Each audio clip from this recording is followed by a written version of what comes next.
터키 역사의 흐름을 잡아라. 제1장 선사시대와 초기 문명. 터키 지역은 인류 문명의 발상지 중 하나로 선사시대부터 인간의 거주 흔적이 발견됩니다. 특히 기원전 1만년경의 괴베클리 테페는 세계에서 가장 오래된 신전으로 알려져 있으며 이는 당시 인류의 정교한 사회 구조와 종교적 신념을 보여줍니다. 또한 기원전 7500년부터 5700년까지 존재한 차타르웨이크는 거대한 신석기 시대의 취약으로 초기 농경 사회의 발전을 엿볼 수 있는 중요한 유적입니다. 이러한 선사시대 유적들은 아나톨리아 지역이 인류 문명의 요람 중 하나였음을 보여줍니다. 괴베클리 테페는 거대한 석조 기둥과 복잡한 구조로 이루어진 신전으로 당시 인류가 이미 종교적 의식을 행하고 복잡한 사회 구조를 형성했음을 시사합니다. 차타르웨이크는 밀집된 주거지와 정교한 벽화로 유명하며 이는 초기 도시 생활과 예술의 발달을 보여줍니다. 제2장 청동기 시대와 히타이트 제국. 청동기 시대에 접어들면서 아나톨리아 지역에는 다양한 문명이 등장하였습니다. 그중 히타이트 제국은 기원전 18세기부터 13세기까지 존속하며 메소포타미아와 이집트 등과 교류하며 강력한 세력을 구축하였습니다. 히타이트는 철기 문화를 선도적으로 도입하였으며 법정과 행정체계를 정비하여 중앙 집권적인 국가 구조를 확립하였습니다. 히타이트 제국은 수도 하투샤를 중심으로 발전하였으며 독특한 언어와 문자를 사용하였습니다. 그들은 주변 국가들과의 외교 문서를 점토판에 기록하였으며 이는 오늘날 고대 근동의 역사와 문화를 이해하는 데 중요한 자료로 활용됩니다. 히타이트는 또한 종교적으로 다신교를 신봉하였으며 다양한 신들을 숭배하였습니다. 제3장 철기 시대와 프리기아, 리디아 왕국. 히타이트 제국의 몰락 이후 아나톨리아 지역에는 프리기아와 리디아와 같은 왕국들이 등장하였습니다.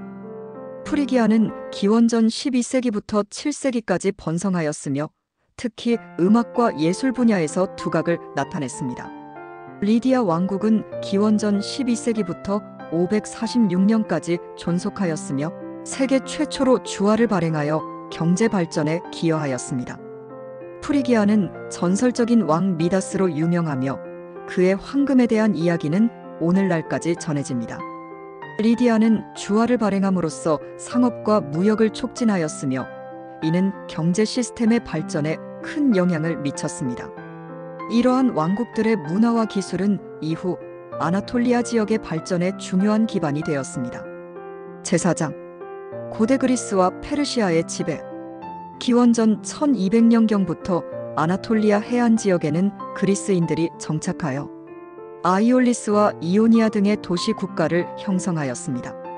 이들은 철학, 과학, 예술 등 다양한 분야에서 문명을 발전시켰습니다.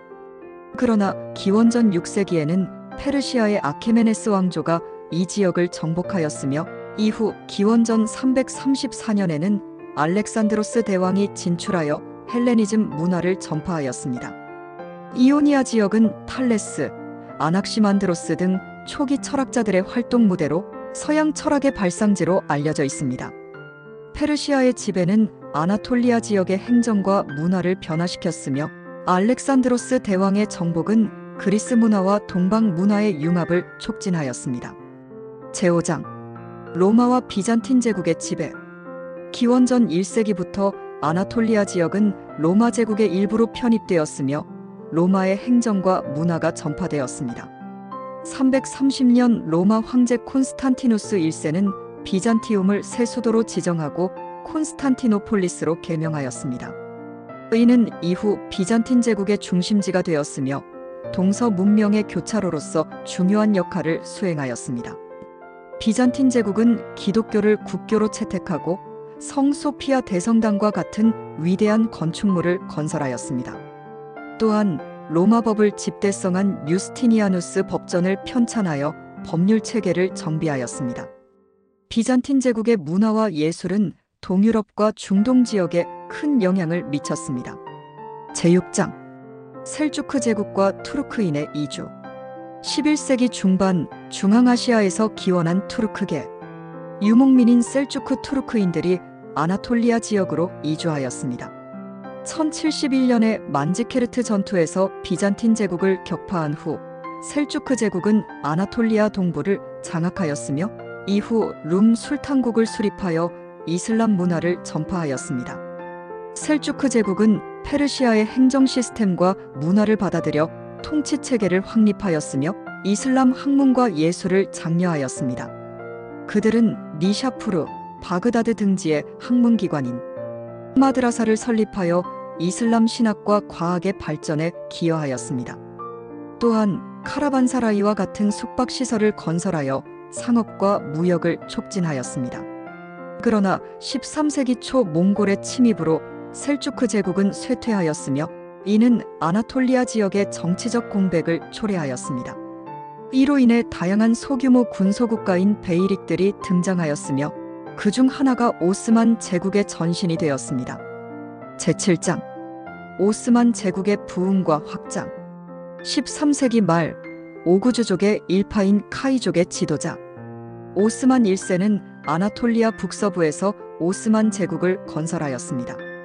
초기에는 소규모의 베이릭으로 시작하였으나 전략적인 혼인 동맹과 군사적 정복을 통해 세력을 확장하였습니다. 오스만 제국은 14세기와 15세기에 걸쳐 발칸 반도와 아나톨리아 전역을 정복하였으며 1453년 메흐메트 2세의 지휘 아래 콘스탄티노폴리스를 함락시켜 비잔틴 제국을 멸망시켰습니다. 이는 오스만 제국의 수도를 이스탄불로 정하고 동서 문명의 교차로로서의 역할을 강화하는 계기가 되었습니다. 16세기에는 슐레이만 대제의 통치 아래 최전성기를 맞이하였습니다. 그는 법률 체계를 정비하고 예술과 문화를 장려하였으며 제국의 영토를 북아프리카, 중동, 동유럽까지 확장하였습니다. 이 시기에 오스만 제국은 다민족, 다종교 사회로서 관용 정책을 펼쳤으며 이는 제국의 안정과 번영에 기여하였습니다. 제8장 오스만 제국의 쇠퇴와 개혁. 17세기 이후 오스만 제국은 내부의 부패와 외부의 압력으로 인해 점차 쇠퇴하였습니다. 행정체계의 비효율성과 군사력의 약화, 경제적 침체 등이 복합적으로 작용하였습니다. 이를 극복하기 위해 19세기에는 탄지마트라 불리는 근대화 개혁이 시도되었으며 이는 행정, 교육, 군사 등 다양한 분야에서 서구식 제도를 도입하는 것이었습니다. 탄지마트 개혁은 일정 부분 성과를 거두었으나 전통적인 사회 구조와의 충돌, 재정적 부담 등으로 인해 한계에 부딪혔습니다. 또한 민족주의의 대두로 발칸 반도 등지에서 독립운동이 일어나 제국의 영토가 축소되었습니다. 제9장 제1차 세계대전과 오스만 제국의 해체. 제1차 세계대전에서 오스만 제국은 동맹국 측으로 참전하였으나 패전국이 되었습니다. 1918년의 무드로스 정전 협정 이후 연합국은 오스만 제국의 영토를 분할하였으며 이는 터키 민족주의자들의 반발을 초래하였습니다. 특히 그리스의 스미르나 현재의 이즈미르 점령 등은 터키 민족주의 감정을 자극하였으며 이는 독립전쟁의 발발로 이어졌습니다. 제10장 터키 독립전쟁과 공화국 수립. 오스만 제국의 해체와 연합국의 점령에 반발하여 무스타파 케말 아타튀르크의 지도 아래 터키 독립전쟁이 전개되었습니다. 1919년부터 1922년까지 이어진 이 전쟁은 터키 민족주의자들의 승리로 끝났으며 1923년 10월 29일 터키 공화국이 공식적으로 수립되었습니다. 아타튀르크는 초대 대통령으로서 급진적인 개혁을 추진하였습니다. 그는 세속주의를 강화하고 이슬람 율법을 폐지하였으며 서구식 법률 체계를 도입하였습니다. 또한 교육개혁을 통해 문맹률을 낮추고 여성의 권리를 확대하였습니다.